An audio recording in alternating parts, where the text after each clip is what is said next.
Padre, te damos gracias, Señor, porque tú eres bueno, Señor, para siempre es tu misericordia, Señor, y cada día, Señor, es una nueva oportunidad que tú, Señor, nos pones en el camino, Señor, para que busquemos en tu perfecta voluntad, busquemos en tu fuente de vida, en tu fuente inagotable, Señor, en tu presencia, Señor, en tu gracia que es ilimitada, Señor, que no tiene límites, Señor.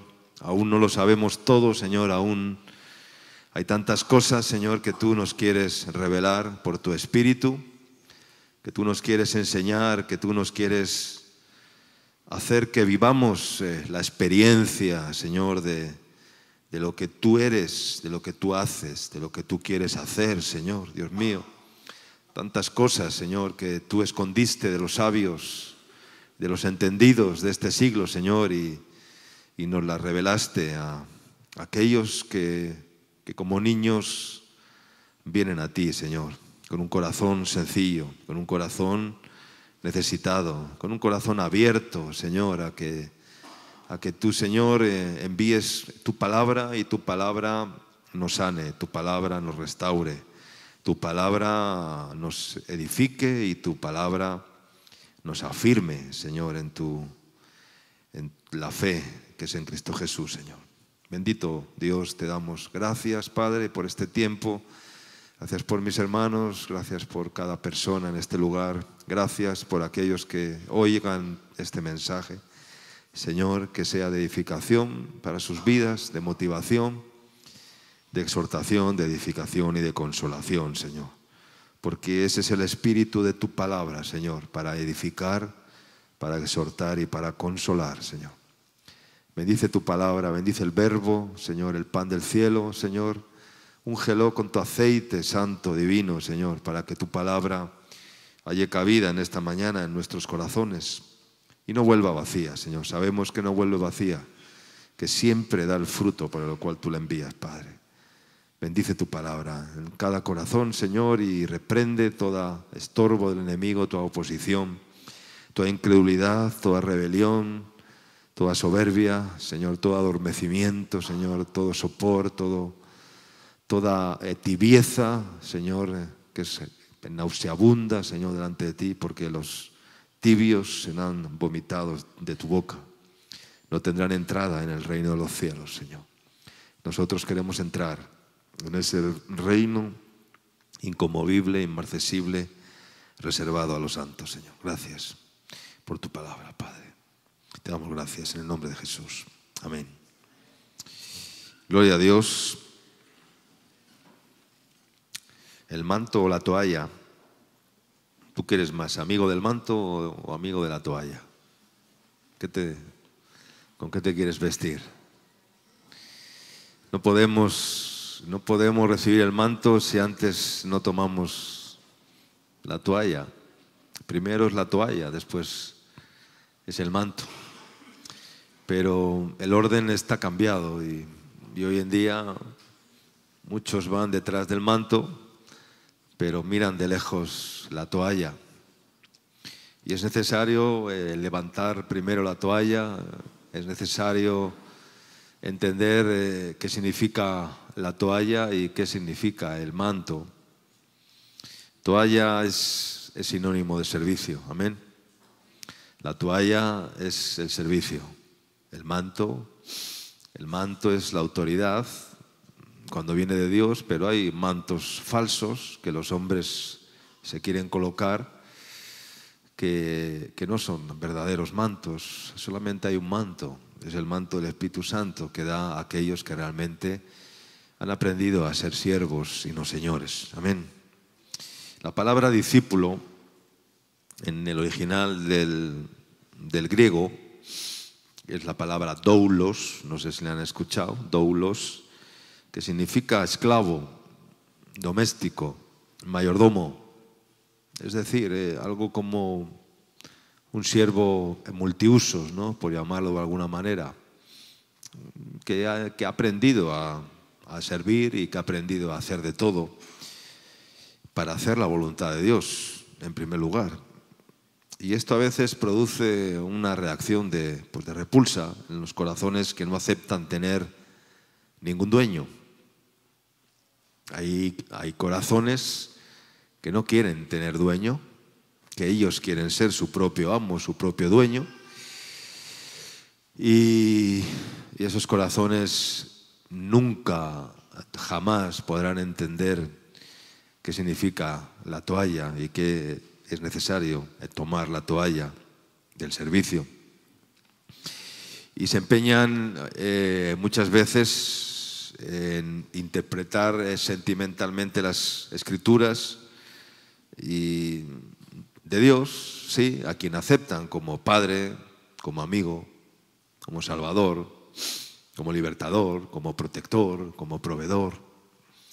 Y es verdad, es verdadero, pero inseparable de la total soberanía manifestada en su nombre, Adonai, que quiere decir Señor y dueño absoluto. Amén.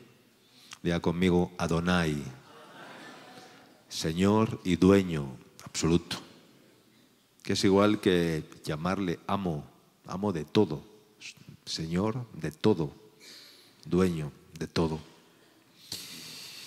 Y qué pocos tienen pues la respuesta que dio María cuando el ángel de Gabriel se le apareció delante de ella, anunciándole la encarnación de Jesús en su vientre. Y María respondió sencillamente y dijo: he aquí la esclava del Señor. Amén. Hágase en mí según, conforme a tu palabra. Hágase en mí según tu palabra. Pero dijo: he aquí la esclava del Señor. He aquí la sierva, el siervo del Señor. Hágase en mí conforme a tu palabra. Hágase en mí tu palabra, cúmplase en mí tu palabra. Como está escrito en Lucas. Dice un proverbio egipcio, dice: la mano corta para servir es también para alcanzar los puestos elevados. La mano corta para servir es también corta para alcanzar los puestos elevados, los lugares altos, bien llevados, porque hay algunos que no saben estar en el lugar alto. Y cuando les pones en el lugar alto, hacen cosas indebidas, incorrectas. Quiere decir que no estaban preparados para llevar ese manto de autoridad. Y claro, luego tienen que ser quitados, ¿no? Así ocurre muchas veces en la obra de Dios, o en la iglesia, o en los ministerios. La mano corta para servir es también corta para alcanzar los puestos, los lugares elevados. Amén. Y no hablo de un rango, de una autoridad, ¿no? Sino cuando hablo de puestos, de rango elevado, de lugares elevados, quiero decir hasta un crecimiento personal, ¿no? en tu vida. No quiere decir que no solamente un rango, un cargo, un puesto, sino un lugar alto en tu vida. Ser elevado en el Señor y llegar más alto en el Señor, en tu propia vida. ¿Quién no tiene desafíos personales? Porque vivir sin eso no es la vida no tiene sentido. Quiero leer Génesis capítulo 29, versículos del 9 al 20.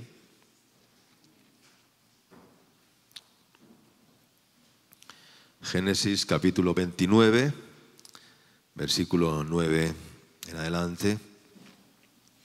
Dice: este texto es cuando Jacob está huyendo. En su camino huye de su hermano Esaú, que le perseguía. Como sabéis, siempre Esaú persiguió a Jacob, porque Jacob hizo pues, muchas cosas que ofendieron a su hermano, y su hermano le perseguía, ¿no? Y iba Jacob hacia el oriente y se encuentra un pozo y varios rebaños de ovejas que yacían cerca del pozo y con sus pastores, lógicamente, que pastoreaban los rebaños.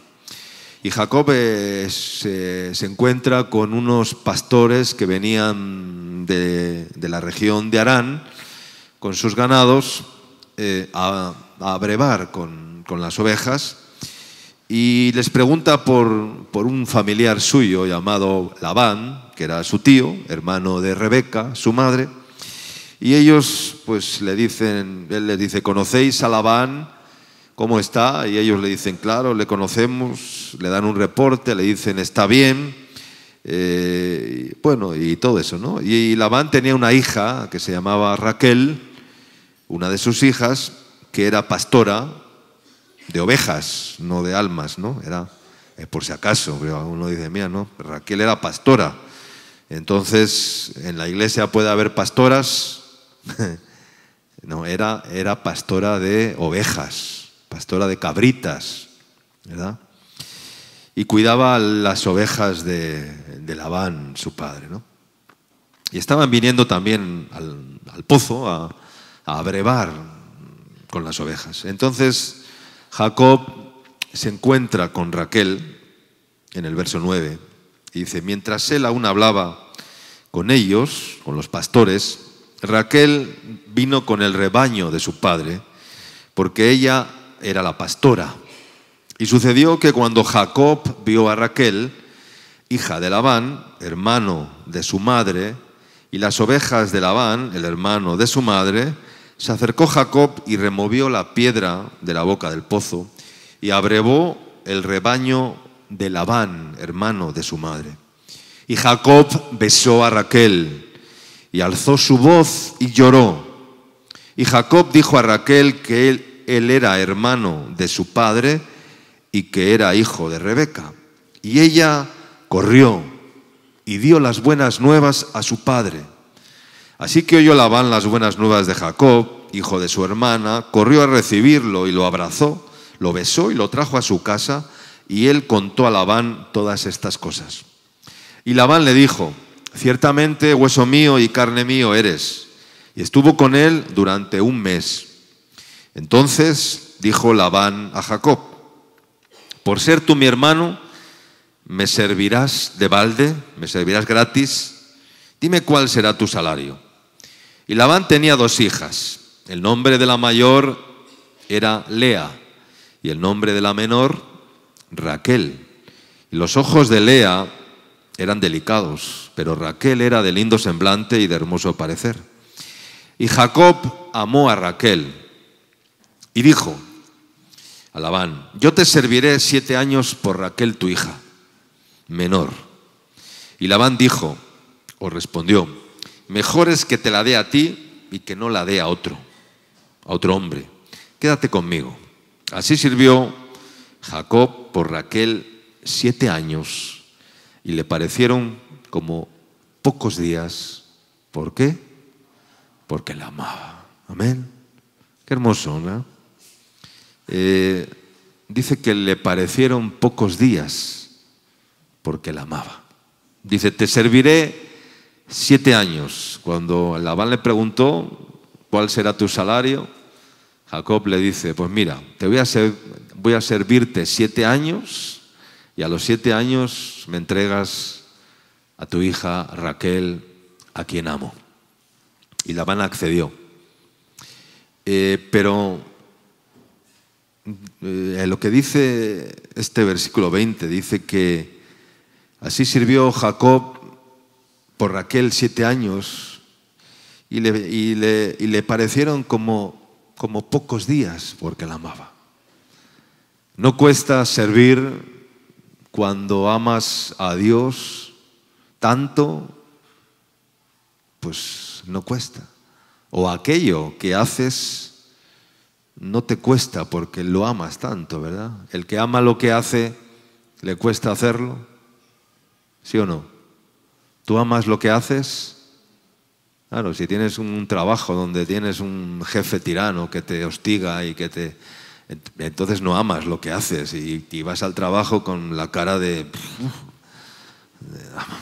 otra vez más a este tirano que me va ¿verdad? No amas lo que haces. La mayoría de la gente no puede amar lo que hace, porque viven esclavos de un tirano, de un trabajo.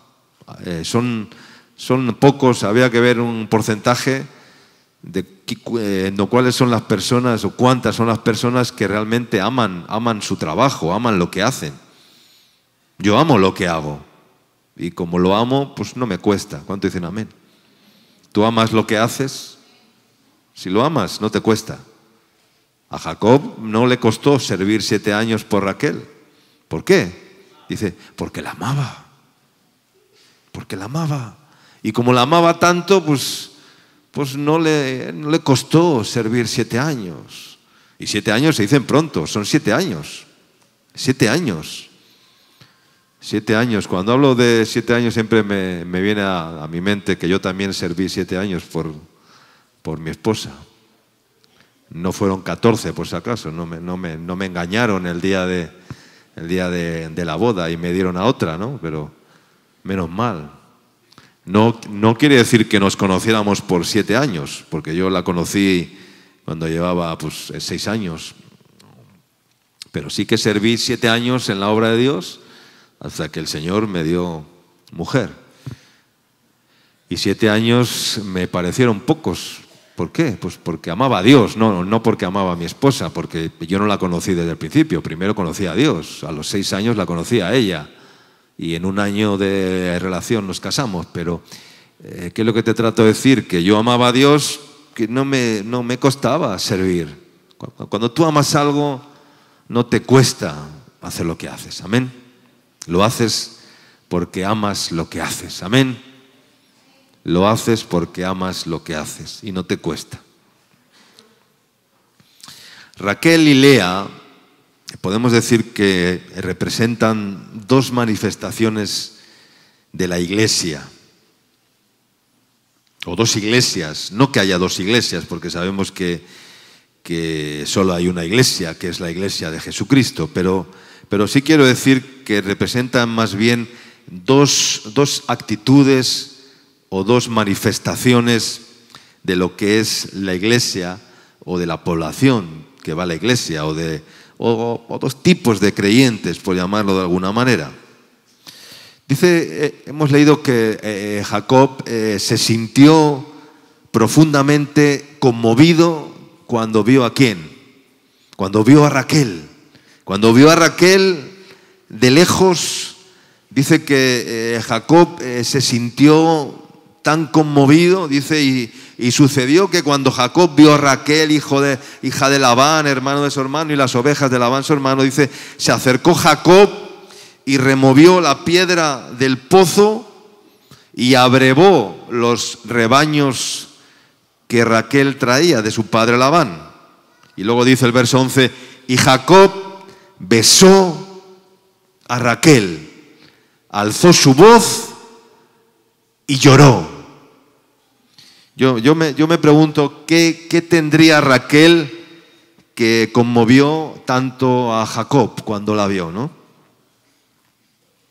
Fue simplemente su belleza, porque dice que era de hermoso parecer, era linda, bonita, y dice que, no, pero yo me pregunto, ¿fue simplemente su belleza o habría algo más en esa iniciativa o en esa conmoción que tuvo cuando se acercó a ella para besarla?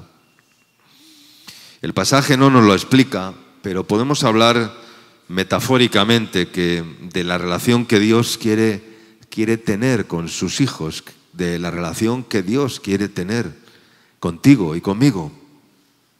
Porque Dios es un Dios relacional. Amén. Relacional, de relación. Diga conmigo, Dios es un Dios de relación. De relación. Dios es un Dios de relación.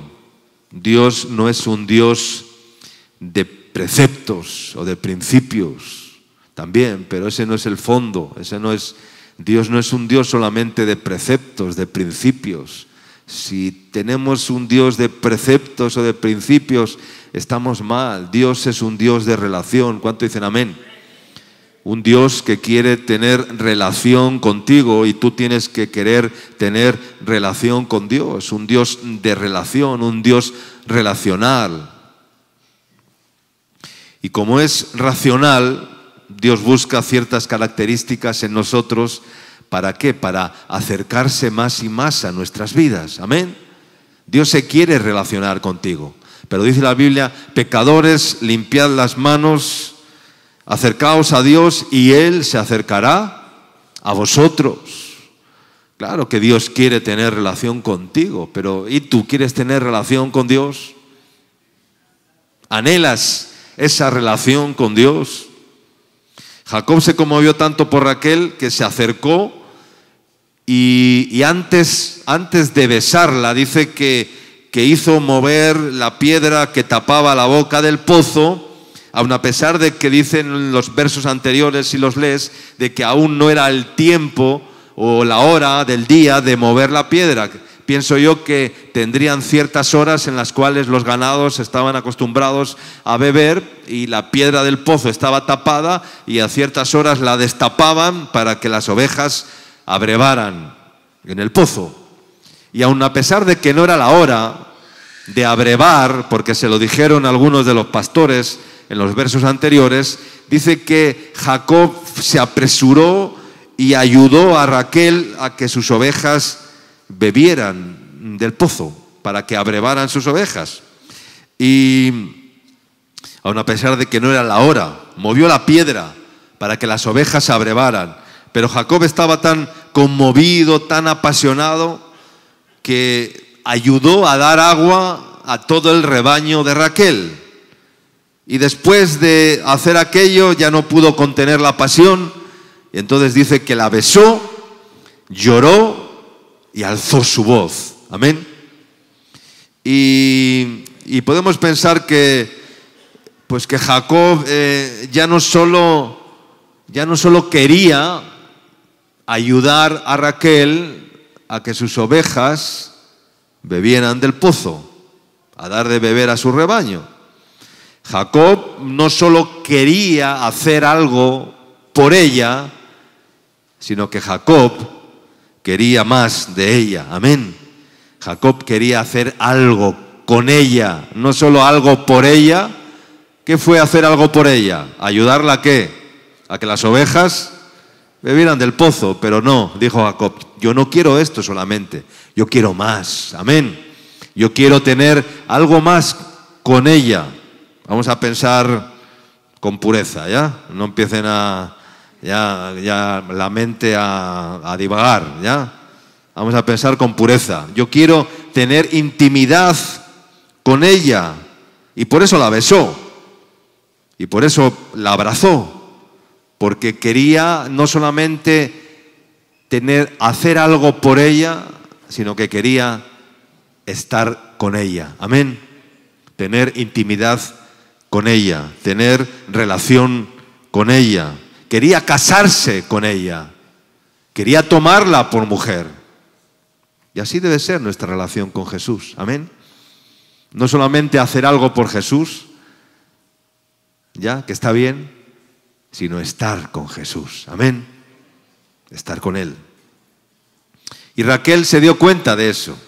Rápidamente dice que corrió a la casa de su padre Labán a darle las buenas nuevas, lo que había sucedido, que su sobrino Jacob se había acercado a ella, le había ayudado a que las ovejas bebieran del pozo, había movido la piedra, le había besado, se había apasionado con ella y le contó las buenas nuevas a su padre. Podríamos decir que era una relación de amor mutua, porque Raquel también se vio o se sintió atraída y conmovida por aquello que había pasado. Luego, como sabemos, surgió una complicación en todo este asunto para Jacob, porque Jacob se entera de que Labán le dice que no solamente tenía una hija, a Raquel, le dice que tenía otra hija llamada llamada Lea. Y Lea era la hija mayor y Raquel era la hija menor. Y de acuerdo a la ley y a la tradición, la que primero se tenía que casar, ¿quién era? La mayor, Lea, porque el padre tenía que dar en casamiento primeramente a su hija mayor. No podía dar primero a la menor y luego a la mayor. Según la ley y la tradición judía, primero tenía que entregar a la hija mayor, a Lea. Y así sucedió. Versos 21 al 29. Vamos a leer versos 21 al 29. Dice: entonces dijo Jacob a Labán: dame mi mujer porque mi tiempo se ha cumplido. Había cumplido ya Jacob los 7 años de servicio, dice, y le exige a Labán lo que habían pactado, ¿no? Está bien.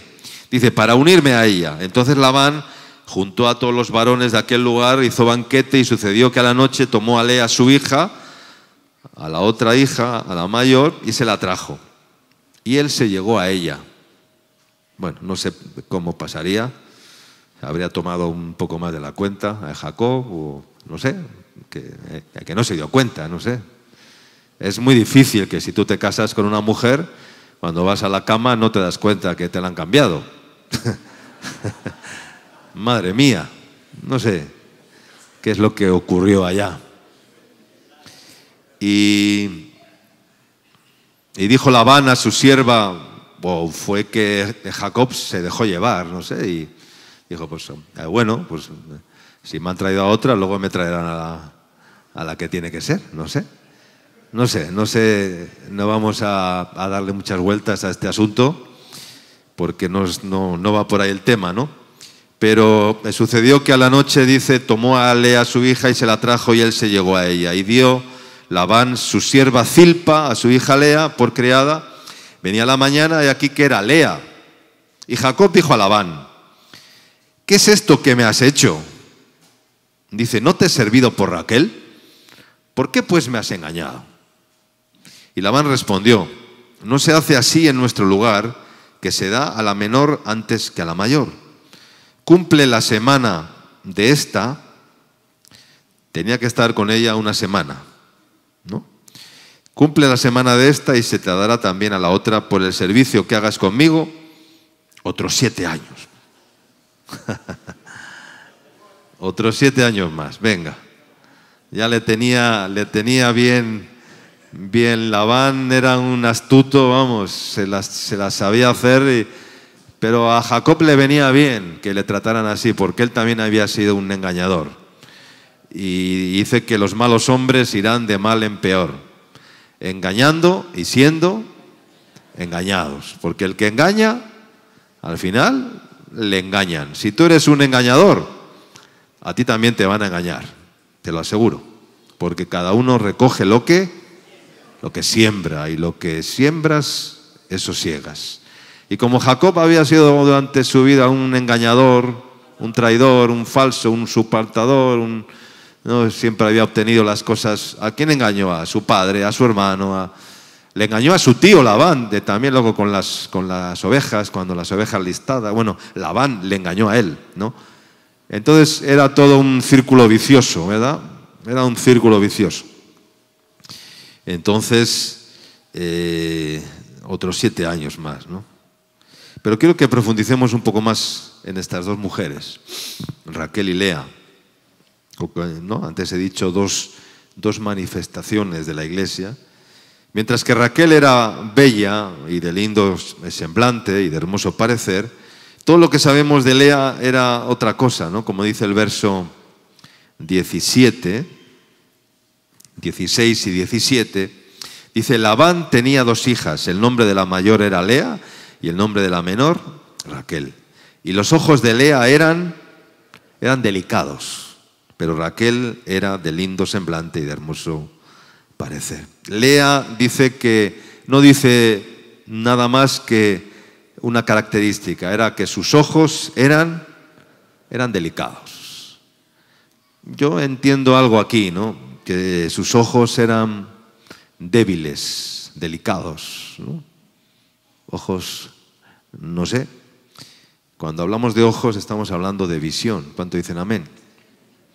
Y la iglesia Lea, o el tipo de esta mujer que representa a la iglesia, es aquellos que tienen los ojos débiles también, faltos de visión, que tienen muy poco o nada de visión en cuanto al reino de Dios en sus vidas. Estaba casada con Jacob, Lea, porque su padre se la dio, como hemos leído, pero solamente la relación que tuvo Jacob con Lea, si la analizamos, fue una relación de legalidad solamente, ¿no? Estaba unido a ella de una forma legal, por principios, por preceptos, por legalismos, por un orden que establecía la ley en aquellos tiempos y por principios familiares que tenían que respetar. Esa era la única relación que tenía Jacob con Lea, ¿ya? Estaba casada con Jacob, pero solamente de una forma legal, por obligación casi, podríamos decir, por tradición y conforme a la ley, y su relación era solamente una relación de principios, pero sin pasión alguna. Una relación de principios, pero sin pasión. Es lo que muchos tienen con el Señor, una relación de religión, de principios, de preceptos, pero sin pasión por Cristo. Amén. Esa es la iglesia Lea, la iglesia que camina en la legalidad, que camina en una relación de principios o de preceptos solamente, pero no tiene ninguna pasión por Dios en su corazón. Amén. Y su relación era solamente una relación de principios, sin pasión alguna. Incluso sabemos que Lea le dio hijos a Jacob. Raquel no le dio hijos porque Raquel no podía darle hijos porque era estéril. Y no pudo darle hijos nunca. Pero incluso aquellos hijos que Lea le dio a Raquel nunca fueron del agrado a Jacob, nunca fueron del agrado de Jacob. Nunca reconoció a sus hijos, nunca fueron de su agrado. Podemos decir que Jacob se acogió al acuerdo del pacto, pero ni Lea ni sus hijos conmovieron nunca el corazón de Jacob. ¿Por qué? Porque Jacob amaba ¿a quién? A Raquel. Entonces ni Lea ni los hijos que Lea le dio completaron su vida, le conmovieron, porque él tenía un objetivo, él tenía su mente puesta y su pasión era Raquel. Y la iglesia Lea son aquellos creyentes, hemos dicho, que tienen una visión muy débil, ojos delicados, saben la palabra, pero no conocen al Dios de la palabra. Amén. Saben la palabra, han oído la palabra, pero no conocen al Dios de la palabra. Son muy superficiales. Tienen una relación con el Señor solamente de principios religiosos, de preceptos, pero en sus vidas no hay una pasión por el Señor. Porque si tuviéramos pasión por el Señor, nuestras actitudes diarias, cotidianas, serían totalmente diferentes a las que tenemos en nuestras vidas. Y por lo tanto no tienen fe en sus vidas para creer en la omnipotencia de Dios para con ellos. En cambio, la iglesia Raquel es la formada por aquellos creyentes que, como Raquel, se enamoraron apasionadamente de Jacob, y Jacob se enamoró apasionadamente de Raquel cuando éste la quiso tomar por mujer. Y Dios está buscando hombres y mujeres apasionados con la presencia de Dios en sus vidas. Amén. Y corazones como el de Jacob, que amó tanto a Raquel que sirvió 7 años por Raquel y le parecieron pocos porque la amaba. Amén. Le parecieron pocos porque la amaba. Y por eso esta mañana iniciamos mencionando el manto o la toalla, el servicio, que es la toalla. ¿Qué somos? ¿Enemigos del manto y amigos de la toalla?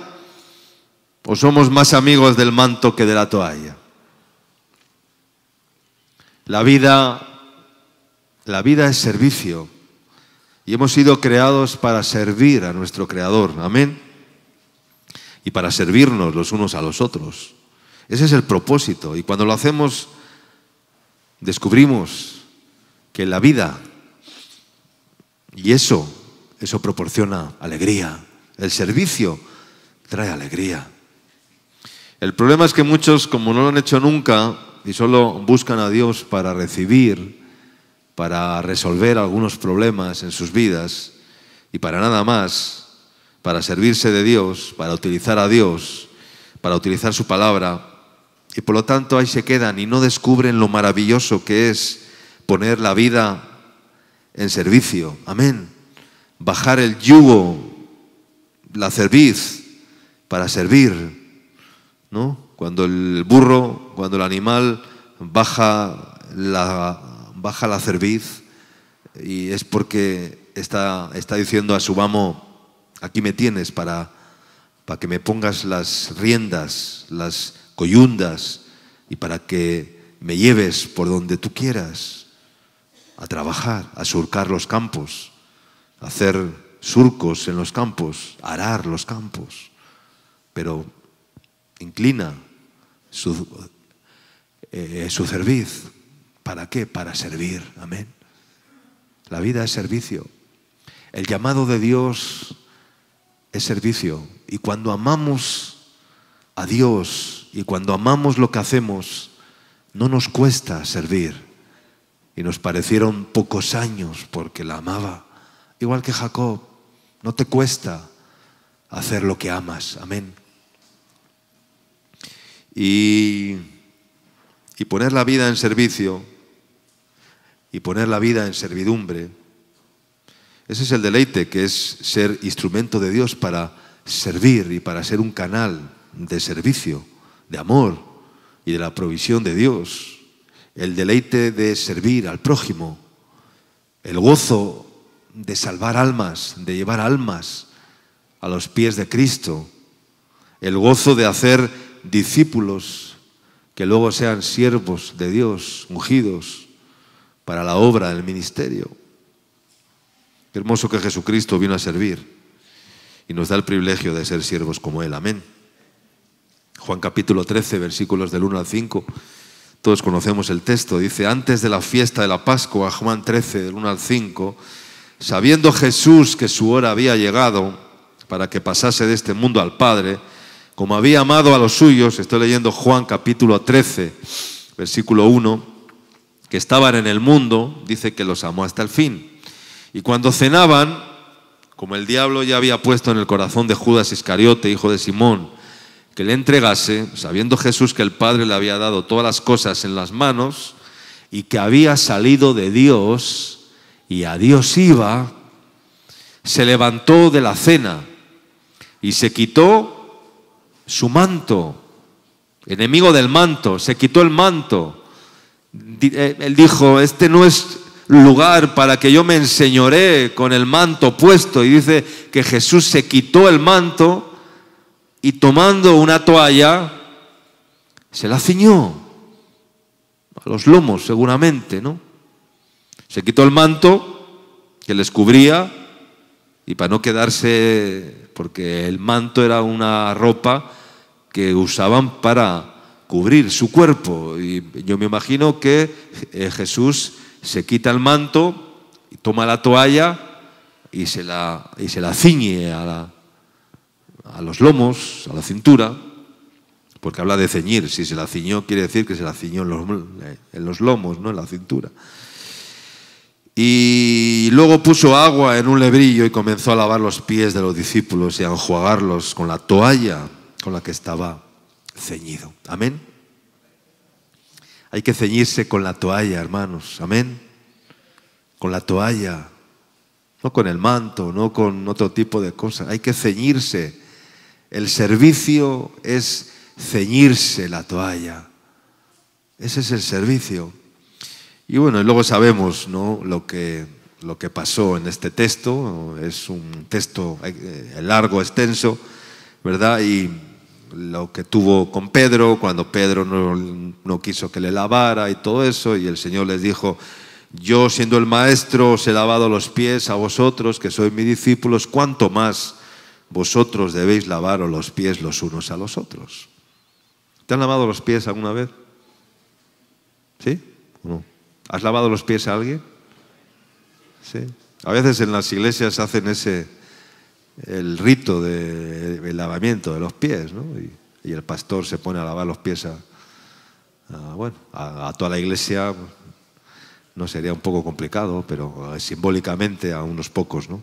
No lo vamos a hacer esta mañana, pero no hay ningún problema. Los que están en la primera fila se vayan quitando las zapatillas y las botas. Traigan un poco de agua, una toalla y yo me la ciño y les lavo los pies. No tengo problema, pero es largo. Hay Santa Cena y hay unas cosas. Pero es algo simbólico, ¿no? Es mejor lavar los pies de verdad que no hacer un rito ahí y hacer como el que es, ¿no? ¿De qué sirve lavar los pies físicamente si no haces otro tipo de cosas, ¿no? ¿Qué debes hacer?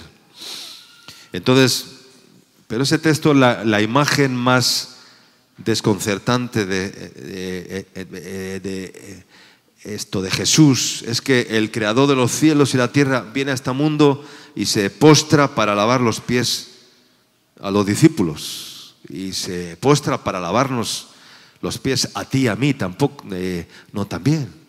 Aunque Jesús no te ha lavado los pies físicamente, pero Él ha descendido y ha descendido para lavar tus suciedades, para lavar tus impiedades, para lavar tu corazón sucio y malvado y corrompido y perverso. Amén. No te ha lavado los pies como Él hizo con los discípulos, pero te ha lavado el corazón. Amén.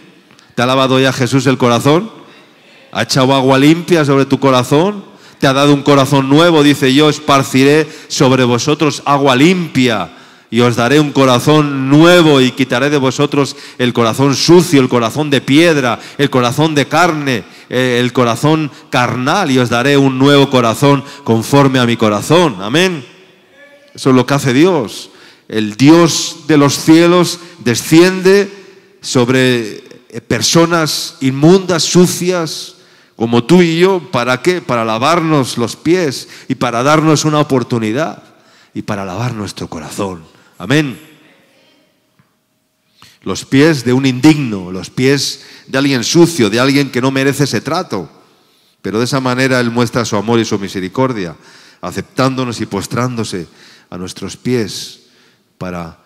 ¿Cuántas veces vemos a Jesús inclinándose delante de personas sucias, de personas inmundas, de leprosos, de cojos, de mujeres adúlteras, de mujeres prostitutas, de pecadoras? Y cuando lo hacían, todos se escandalizaban. ¿Pero qué hace este enjugando los pies? Cuando entró en casa de Simón el fariseo, y entró allí María Magdalena a su casa, y Jesús se pone a lavar los pies y a enjuagarlos con sus cabellos a aquella mujer pecadora, Simón el fariseo se vio totalmente confrontado, y como era un fariseo, un religioso, un legalista, y dijo: pero madre mía.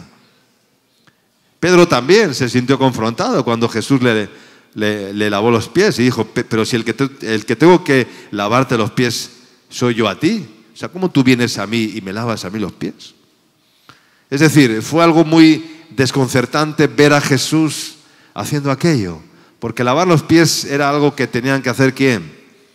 Las criadas, las mujeres criadas, sirvientas, eran las que lavaban los pies en las casas cuando llegaban los caminantes de los caminos cansados. ¿Por qué?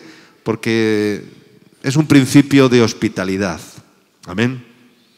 Es un principio de hospitalidad. Cuando tú llegas a una casa, ahora no se hace, pero era, y además porque venían cansados del camino, y cuando uno viene cansado, mete los pies en agua caliente, ¿verdad? Si hay, te lavan los pies, te dan un masajito en los pies y te quedas como un reloj, como un niño, ¿ya?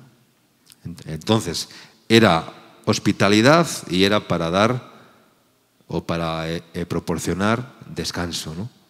Pero lo hacían las criadas, y las criadas eran las sirvientas, eran las olvidadas, eran las que no podían hacer, las que no podían aparecer en la vida pública prácticamente. Un día yo tuve una experiencia, me llevaron a Marruecos, allá no fui con un pastor allá a visitar una ciudad, ¿no? A ver qué había por allá, a Marruecos, un país musulmán totalmente, y nos invitaron a una casa, allí unos varones que conocimos, que bueno, entablábamos relación, les preguntamos, les dijimos quiénes éramos, que pertenecíamos a un ministerio, que estábamos viendo a ver, porque bueno, y les dimos testimonio y les caímos bien y nos llevaron al mercado, fueron al mercado, compraron una corvina así de grande y nos llevaron a su casa y ahí nos agasajaron, nos hicieron sentar ahí ahí no usan mesas, ahí en sus... Y las mujeres no tienen vida pública, únicamente ni aparecían allí eran solamente hombres y las mujeres solamente con las justas tapadas aparecían, servían y se iban corriendo, o sea, ni se acercaban a ti, ¿ya? Estaban allí olvidadas, o sea, ellas únicamente tenían un ministerio, servir la comida rápidamente, pero ni hablaban, servían y se iban. Y yo me llamó la atención, ¿no? O sea, nunca lo había experimentado. Quiero decir con esto que bueno, pues una criada era alguien, ¿no?, que no tenía vida. Pero, y Jesús toma ese lugar, esa posición. Y Jesús, en ese texto, yo lo que más saco de ese texto es que Él estaba elevando y dignificando el servicio al lugar donde tiene que estar. ¿Cuánto dicen amén? Porque algunos piensan que el servicio es para los criados, es para los sirvientes, es para las mujercitas, no. Jesús ahí elevó el servicio a un lugar de honorabilidad, a un lugar de honor, a un lugar alto, y dijo, este es el lugar, el servicio es un lugar alto. ¿Cuánto dicen amén? Y Jesús nos lo enseñó en ese texto, ¿no? ¿Tú amas a Dios? Decimos que amamos a Dios. ¿Cuántos aman a Dios? ¿Tú amas a Dios? Pues mira lo que dice Juan capítulo 21, verso 15. Juan 21, verso 15. Juan capítulo 21, verso 15. Dice, cuando hubieron comido, Jesús dijo a Simón Pedro, Simón, hijo de Jonás, ¿me amas? ¿Me amas más que estos? Y Simón Pedro le respondió, sí, Señor, tú sabes que te amo. Entonces Jesús le dijo, apacienta mis corderos. ¿Qué es eso? Sirve. Apacentar ¿qué es apacentar? Es servir. Apacentar es dar paz, es dar lo que en términos ganaderos, apacentar un rebaño es llevar al rebaño a pastar a los lugares donde hay alimento para las ovejas o para el ganado, que sea. Es cuidar el rebaño, es cuidar a las ovejas, es apacentar, es dar la vida eso es servir, apacentar. ¿Me amas más que esto? Sí, Señor, tú sabes que te amo. Pues ponte a servir. No digas solamente te amo, Señor, en la iglesia, y en la iglesia eres como un ángel que quieres tocar el techo del culto, del local y... ¡ay! No. Si me amas, apacienta mis corderos. Volvió a decirle la segunda vez, Simón, hijo de Jonás, ¿me amas? Pedro le respondió, sí, Señor, tú sabes que te amo. Ahora le dijo, pastorea mis ovejas. Le dijo la tercera vez, Simón, hijo de Jonás, ¿me amas? Entonces Pedro se entristeció de que le dijese la tercera vez, ¿me amas? Y le respondió, Señor, tú lo sabes todo, tú sabes que te amo. Jesús le dijo, apacienta mis ovejas. De cierto te digo, cuando eras más joven, te ceñías e ibas donde querías. Mas cuando ya seas viejo, extenderás tus manos y te ceñirá otro y te llevará donde no quieras. Está hablando de la madurez. Dice, cuando eras joven te ceñías e ibas ¿a dónde? A donde tú querías. Eras como una cabra, ¿no? Y por eso dicen que la cabra tira ¿a dónde? Al monte, porque es cabra que no se ha dejado domar. Hay muchas cabritas que son cabras montesas, ¿verdad? Y muchos cabritos también, por no decir otra palabra más fea. ¿No? Que son como, ¿ya? Porque no van donde quieren, no quieren estar ceñidos, no quieren estar sujetos, hermanos. Es importante la sujeción en nuestras vidas, porque sujeción es bajar el yugo, o sea, bajar la cerviz para servir en servidumbre.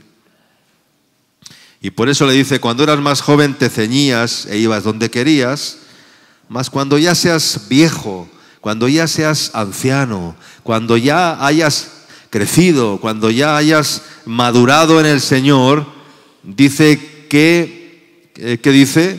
Extenderás tus manos y te ceñirá ¿quién? Te ceñirá otro. Ya no te ceñirás tú mismo. ¿Quién es el que te va a ceñir? Pues el Espíritu Santo, amén. Él es el que te va a ceñir, Él es el que te va a llevar donde tú no quieras, donde Él quiera, no donde tú quieras, donde Él quiera. Ahí es donde el Señor te quiere llevar. Dice, y te llevará a donde no quieras.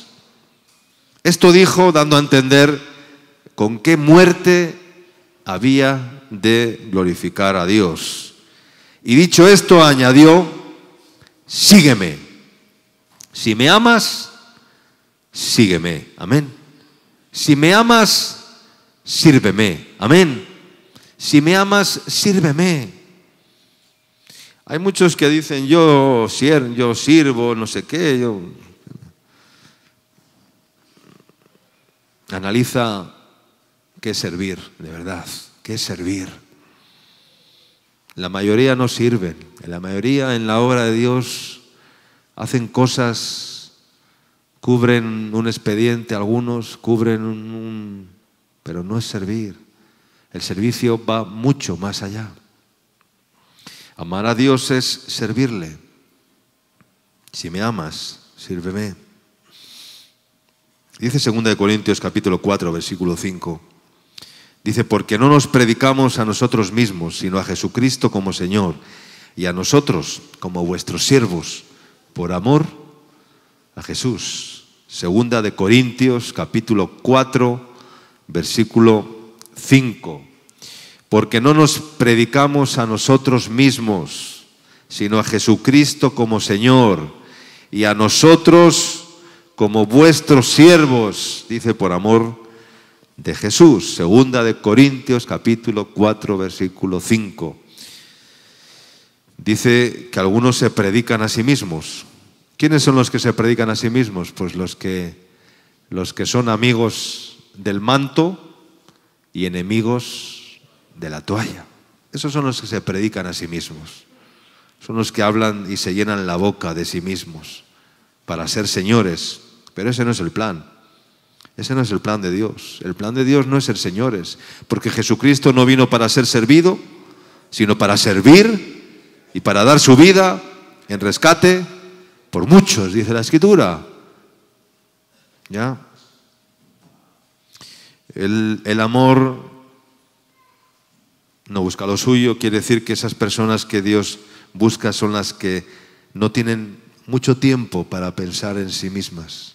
Cuando tú no tienes mucho tiempo para pensar en ti, entonces sirves. Amén. Entonces sirves. Pero cuando estás tan ocupado de ti mismo, no puedes servir, porque tú eres el centro de tu vida. Tú eres como una Coca-Cola en el desierto, ¿no? Se dice, ¿no? Hay personas así, ¿no? Que son como una Coca-Cola en el desierto, que quieren que todo gire en torno a ellas, que todos vayan a, ¿no? Que todo... eso es egoísmo puro. Y el egoísta nunca podrá servir. ¿Cuánto dicen amén? No puede servir un egoísta, porque el egoísta lo que quiere es que le sirvan.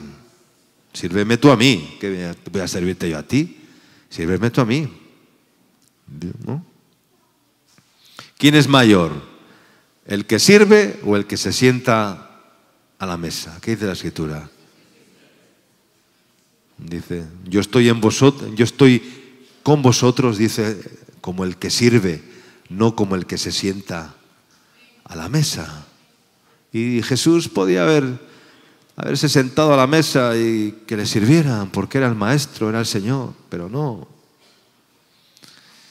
El egoísta nunca podrá servir, porque él es el centro de su propia vida. Y el egoísmo te impide. El egoísmo es la simiente de Satanás, es la semilla que Satanás inoculó en el ser humano desde el principio. Yo subiré, iré, llegaré a lo más alto y desde allí dominaré, desde allí controlaré, desde allí y subiré y no sé qué y no sé cuántos. Oh, lucero de la mañana. Y ese es Satanás, esa es la semilla de Satanás. Querer ser como Dios. Y de hecho se lo dijo a Eva, ¿no? Con que Dios os ha dicho que el día que fueren abiertos vuestros ojos seréis como Dios. Y eso, ¡wow! Eso llegó al corazón, a la mente y llegar alto, ¿no? Pero para llegar alto hay que tomar la toalla, hermanos, primero. Hay que ceñirse. Hay que ceñirse. Y el egoísta, pues, no se ciñe porque están mirando siempre a sí mismos. Ya. Pero hay otros que llevan la carga de los demás, llevan la carga de otros, llevan la carga de sus amigos, de sus hermanos, de sus vecinos, de sus compañeros. Siempre están con los hombros cargados, pero con gozo. ¿Por qué? Porque Jesucristo nos va a ayudar a llevar su carga. Piensa a ver qué carga estás llevando. ¿Qué carga estás? ¿Qué es lo que llevas sobre tus hombros? ¿A quiénes llevas cargados sobre tus hombros? ¿Llevas a alguien cargado? Hay algunos que no pueden ni con su propia vida. No, tú dices, hermano, pero si no puedes ni con tu alma, si no puedes ni contigo mismo, ¿cómo vas a llevar a otros cargados sobre tus hombros? Si no puedes ni contigo mismo. Es una carga bendita, pero muchos llevan su propia carga, la de sus propios deseos egoístas y terrenales. Y esos no pueden con la carga y no pueden llevar ninguna carga por amor. Y mucho menos sobrellevad los unos las cargas de los otros, como dice la Biblia.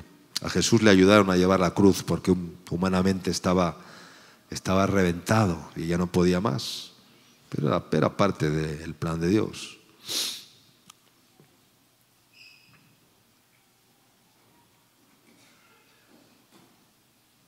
Y lo que Dios está buscando son hombres y mujeres que bajen el hombro para servir. Amén. Para servir.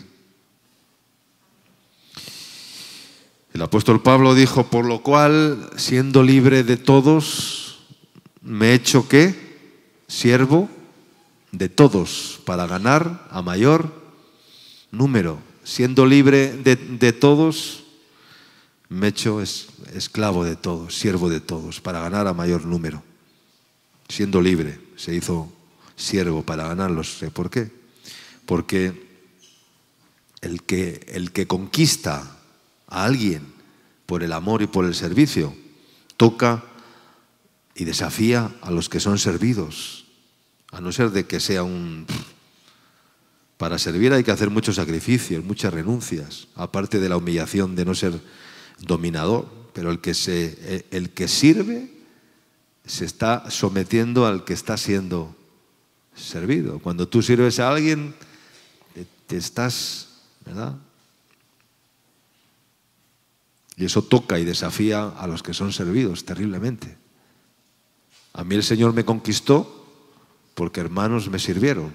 O sea, así de claro. No me conquistó el Señor por su palabra, ni mucho menos. Después sí, pero la primera conquista que Dios trajo a mi vida fue como otros hermanos se preocupaban por mí, me amaban, me tenían paciencia, me llevaban ahí al campo a hablar conmigo, estaban conmigo, en las noches estaban conmigo, me cuidaban, me daban una infusión, me servían y eso me conquistó. A mí no me conquistó el Señor.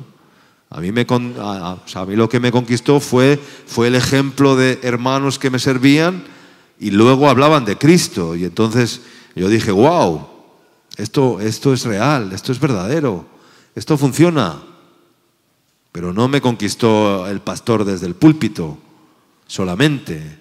No, lo que me conquistó fue el amor de Dios por medio de una persona o de varias personas. Eso es lo que conquista, porque me sirvieron a mí, siendo un indigno, siendo un hombre sucio y un... Dije, pero ¿quién soy yo para que estos vengan y me sirvan? Si soy un desgraciado. Y vienen a servirme, me están amando. Y eso te rompe por dentro. Si no es que eres un hielo, hay ¿no?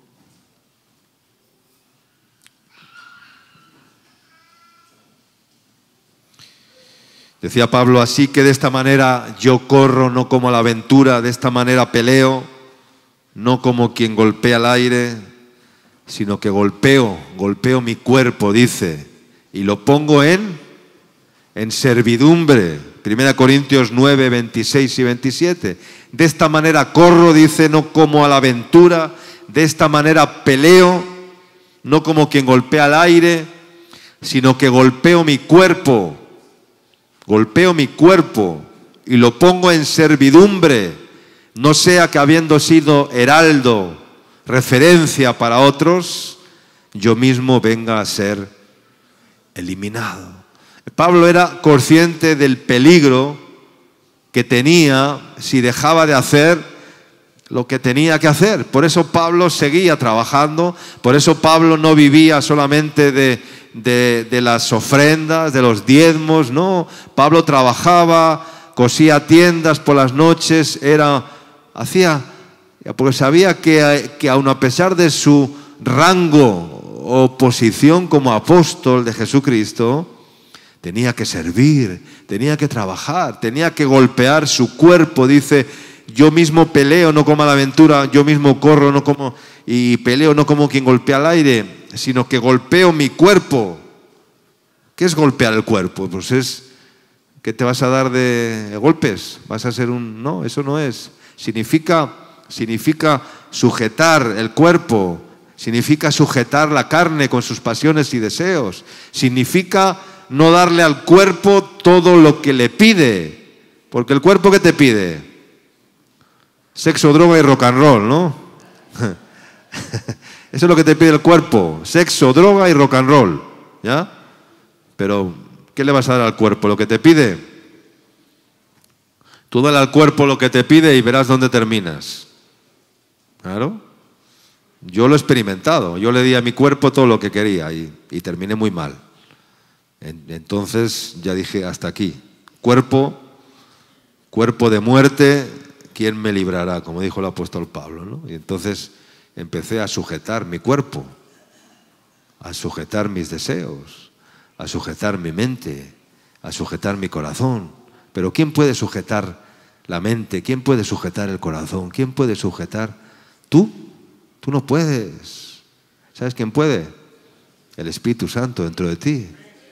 Él es el que puede sujetar. Si no, comamos y bebamos hasta que no nos conozcamos. Claro, así es. Así es el ser humano. Así es el ser humano. Golpeo mi cuerpo, lo pongo en servidumbre, no sea que habiendo sido heraldo para otros, ay amigo, yo mismo venga a ser eliminado por dejar de servir. Y el que sirve, o sea, Jesús dice, sabía que venía, en Juan 13, y con esto termino dice, aquí tengo como, bueno, podríamos estar hasta las 3 de la tarde hoy, pero vamos a dejarlo ya por acá. Creo que Jesús dice, sabía que venía de Dios, porque de Dios venía y a Dios iba, dice Juan 13. Jesús no tenía problema, o sea, es decir, yo por tomar esta posición no voy a dejar de ser quien soy, ¿o sí? Hay personas que dicen, no, pero si yo soy el responsable, ¿cómo yo me voy a poner a limpiar los baños? ¿Cómo yo me voy a poner Bueno, pues sí, porque lo hagas, igual no lo tienes que hacer porque tienes otras responsabilidades, pero o sea, yo sé que si lo hago no voy a perder la autoridad que Dios me ha dado. Y si lo tengo que hacer, lo hago. O sea, yo tengo muy claro quién soy en el Señor, de dónde vengo y a dónde voy. O sea, como Jesús sabía que de Dios venía y que al Padre iba. Entonces, por hacer aquello no iba a perder su lugar, no iba a perder. Más bien, por hacer aquello iba a conseguir un lugar aún mucho mayor. ¿Cuánto dicen amén? Sí. Entonces, estos son principios que tenemos que aplicar y que entender en nuestras vidas. Amén. Gloria a Dios. Jesús dijo, si alguno me sirve, sígame. Si alguno me sirve, sígame. Y donde yo estuviere, también estará, ¿quién? Mi servidor. Si alguno me sirviere, mi Padre le honrará. Amén. ¿Has leído ese versículo? No tengo la cita, no tengo el versículo. Si alguno me sirve, está en los evangelios, no sé en cuál. Sígame. Y donde yo estuviere, también estará mi servidor. Si alguno me sirviere, mi Padre le honrará. Amén. Mi Padre le honrará. ¿A quién honra a Dios? A los que le sirven. A los que le sirven. Hay una herencia para los siervos de Dios, pero no para los que se llaman siervos. Los que tienen... Hay siervos y hay siervos. ¿Tú qué eres? ¿Un siervo o un siervo? ¿Eh? Siervos. Hermanos, sirvamos al Señor, sirvamos a nuestros semejantes, sirvamos. Cada oportunidad que tengamos de servir, hagámoslo. No escatimemos el servicio, como Dios, que no escatimó el ser igual a Dios. Dice, haya pues en vosotros el mismo sentir que hubo en Cristo Jesús, el cual, siendo en forma de Dios, no estimó el ser igual a Dios como cosa que aferrarse, sino que se despojó de sí mismo. Hay que despojarse para servir. Si no te despojas de tu corona, dice, Job decía, me ha despojado de mi gloria, me ha despojado de mi corona, me ha despojado. El despojamiento es un proceso que todos los siervos de Dios tuvieron que pasar por él, porque antes de ser rey de gloria, tuvo que ponerse una corona de espinas, amén, despojarse. Y el despojamiento, sino que se despojó de sí mismo y tomando forma de siervo, hecho semejante a los hombres, se hizo obediente y obediente hasta la muerte de cruz, por lo cual Dios le dio un nombre que es sobre todo nombre, ante el cual se ha de doblar toda rodilla, de los que están en el cielo, en la tierra y debajo de la tierra, y toda lengua confesará que Jesucristo es el Señor. Amén. Pero ¿cuál fue el proceso? Siendo Dios, no estimó el ser igual a Dios, se despoja de sí mismo, toma forma de siervo, como siervo, es más, se hace hombre, como hombre muere como un maldito en la cruz, en un lugar destinado para malhechores, un lugar de maldición, y lo hace por ti y por mí, para que a través de eso Él fuese exaltado hasta lo sumo. Dice, Dios le exaltó hasta lo sumo, pero primero descendió ¿hasta dónde? Hasta lo más profundo. Descendió hasta lo más profundo y luego fue exaltado hasta lo más alto, hasta lo sumo, hasta lo más alto. Pero primero descendió, primero tomó la toalla, se ciñó la toalla, dejó el manto vino después. Primero vino la toalla, primero vino el servicio. Gloria a Dios. Por lo cual, decía Pablo a Timoteo, te aconsejo que avives el fuego del don de Dios que está en ti por la imposición de mis manos. Amén. Te aconsejo que avives el fuego del don de Dios. El servicio es un don. ¿Cuánto dicen amén? Es un don. Hay personas que naturalmente tienen ese don, que son serviciales, ¿ya? Y que les encanta servir a los demás. Es un don natural, pero hay también un don espiritual.